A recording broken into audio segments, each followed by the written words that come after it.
both that Allah subhanahu wa ta'ala is taking by the sun and its brightness, and by the moon as it follows it, and by the day as it shows up, and the night as it conceals it, and the heaven and Him, meaning Allah subhanahu wa ta'ala, who built it, and by the nafs, the soul, and Him, meaning Allah subhanahu wa ta'ala, who perfected him in proportion.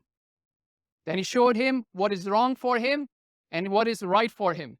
Now the promise comes. قَدْ أَفْلَحَ مَنْ زَكَّاهَا وَقَدْ خَابَ مَنْ دَسَّاهَا. Indeed, whoever purifies it, does the tazkiyah of it, meaning the soul, he has indeed succeeded. And indeed, who corrupts it has indeed failed it.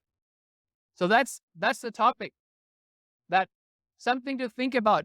Is growing my soul, is the tazkiyah of my soul part of something that I think about from a day-to-day perspective?